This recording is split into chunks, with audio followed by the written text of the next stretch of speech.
আসসালামু আলাইকুম। আখি সিম্পল লাইফে আপনাদের সবাইকে ওয়েলকাম জানাচ্ছি। আশা করছি আপনারা সবাই ভালো আছেন। আমি আলহামদুলিল্লাহ ভালো আছি। তো ভিডিওটা সকাল থেকেই শুরু করলাম। এখানে আমি মুরগির মাংস রান্না করে নিয়েছি, আর সিদ্ধরুটি পিঠা বানাচ্ছি, আর ঝরঝরা খিচুড়ি রান্না করব। সকালে রান্নাবান্না শেষ করে, খাওয়া দাওয়া শেষ করে সেনায় যাব একটু, সেখানে কিছু কেনাকাটা আছে।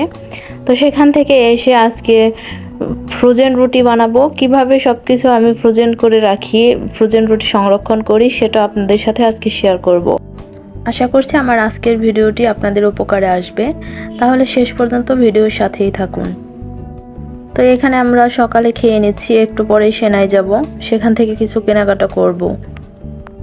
ভিডিওর এই পর্যায়ে আপনাদের কাছে একটা ছোট্ট রিকোয়েস্ট করে নিচ্ছে, যারা এখন আমার চ্যানেলটি সাবস্ক্রাইব করেননি তারা প্লিজ সাবস্ক্রাইব করে নেবেন, আর পাশে থাকা বেল আইকনটি ক্লিক করে দিবেন। যারা অলরেডি চ্যানেলটি সাবস্ক্রাইব করে আমার সাথে আছেন তাদেরকে অসংখ্য ধন্যবাদ। আমি অলরেডি চলে এসেছি সেনাই। তো এখানে আসতে আমাদের বাসা থেকে সময় লাগে বাসে 15 থেকে 20 মিনিট। এখান থেকে কিছু কেনাকাটা করব। সেনা শপিং কমপ্লেক্সে সব ধরনের জিনিসপত্রই পাওয়া যায়, তাই আমি এখানেই সব সময় আসি।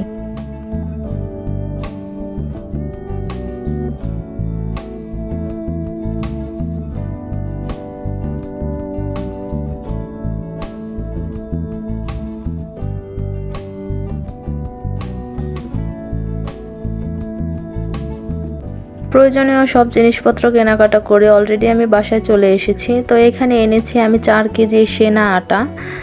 বেশিরভাগ এই আটাটাই কেনা হয়, আর বসুন্ধরা আটা। তো সেনা আটা এনেছি 4 কেজি, পাস্তা মেকারনি এনেছি, তারপর সিরিঞ্জের পিঠা, আর একটা রুটি সংরক্ষণের জন্য একটা প্লাস্টিকের বক্স এনেছি।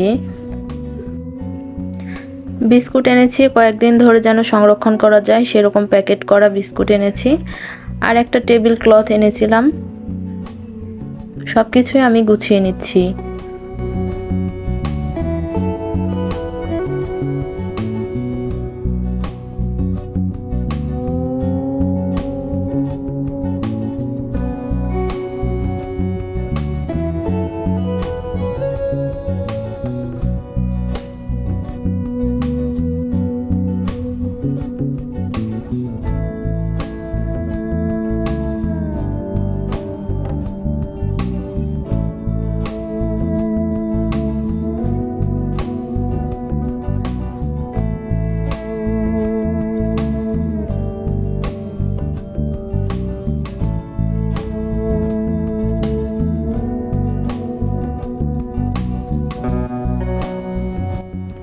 সকালে একটা পাউন্ড কেক বানিয়েছিলাম, এটাও ফ্রিজে রেখে দেব সংরক্ষণ করে, 2-1 দিন যেন আমার বাচ্চা খেতে পারে।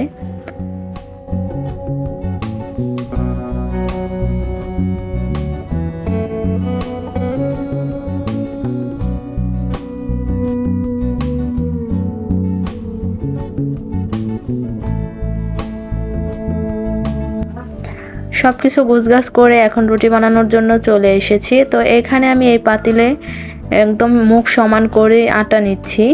ঠিক এই পরিমাণ পানি নেব, আপনারা চাইলে একটু কমও নিতে পারেন পানি। তো আমি এইভাবেই সব সময় বানাই। কিছু কিছু আটার কোয়ালিটি অনুযায়ী পানি কম বা বেশি লাগতে পারে। তো আমি এইভাবেই এখানে লবণ দিয়ে দিচ্ছি, আর পানিটা ভালো করে জাল করে বলক তুলে নেব। তো বলক তুলে আসার পরে এখানে আমি আটাগুলো আস্তে আস্তে দিয়ে দেব, আর নাড়তে থাকবো, ভালো করে পানির সাথে মিশিয়ে নেব।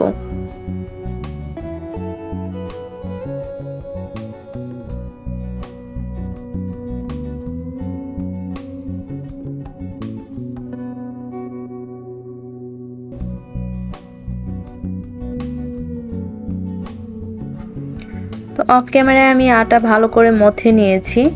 তো একটু গরম থাকতে থাকতেই আমি রুটিগুলো বানিয়ে নিচ্ছি।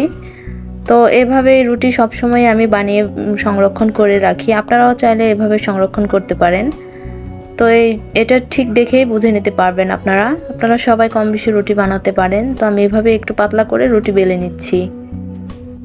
সেমভাবেই সবগুলো রুটি আমি বানিয়ে নেব। তারপর আমার রুটি বানানো হয়ে গেছে। এইখানে আমি ফ্রাই প্যানটা গরম করে হালকা করে ছেঁকে নেব। 10 সেকেন্ডের মতো আমি ছেঁকে নেব। দুই পাশে এপাশ ওপাশ করে 20 সেকেন্ড ছেঁকে নেব। জাস্ট উপরের পানিটা একটু শুকিয়ে যায় যেন, আর একটু সাদা সাদা হয়, এই পর্যায়ে নামিয়ে নেব। খুব বেশি ভাজা যাবে না। সেমভাবে সবগুলো রুটি আমি সেঁকে নিয়েছি। 10 সেকেন্ড এপাশ ওপাশ করে 20 সেকেন্ড করে সেঁকে নিয়েছি। ভালো করে ঠান্ডা করে নিয়েছি। এবার বক্সের মধ্যে একটা টিস্যু দিয়ে এখানে আমি রুটিগুলো সংরক্ষণ করে রাখবো। এভাবে আপনারা চাইলে ফ্রিজে রেখে 1 মাস পর্যন্ত খেতে পারেন। তারপর আপনারা যারা প্রতিদিন বানিয়ে খেতে পারেন তারা প্রতিদিন বানিয়ে খাবেন। আমার মতো যে এভাবেই খেতে হবে তাও না। তারপর আমি এভাবে 1 সপ্তাহের মতো করে খাই, তারপর আবার বানাই নতুন করে। এইভাবে রুটিরও সংরক্ষণ করলে অনেক ভালো থাকে রুটিগুলা, ঠিক টাটকাই মনে হয় আমার কাছে। মনে হয় না যে এটা এতদিন ফ্রিজে রেখেছি।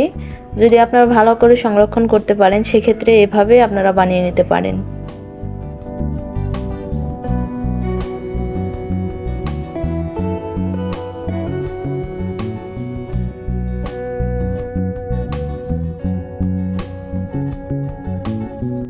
বক্সের ঢাকনাটা দিয়ে আমি ভালো করে আটকে এভাবে ফ্রিজে রেখে দিচ্ছি।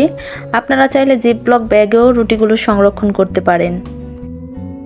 এটা হচ্ছে পরের দিন সকালবেলা আমি ফ্রিজ থেকে রুটি বের করে নিয়েছি। একটা রুটি আপনাদেরকে ভেজে দেখাচ্ছি, দেখি কেমন হয় রুটিগুলা।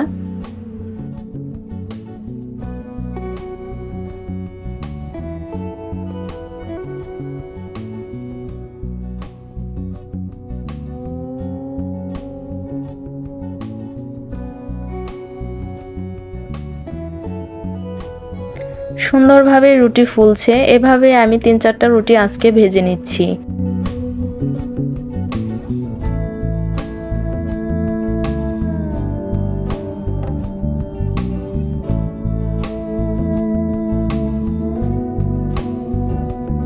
আশা করছি আমার আজকের ভিডিওটি আপনাদের অনেক ভালো লেগেছে আর উপকারে আসবে।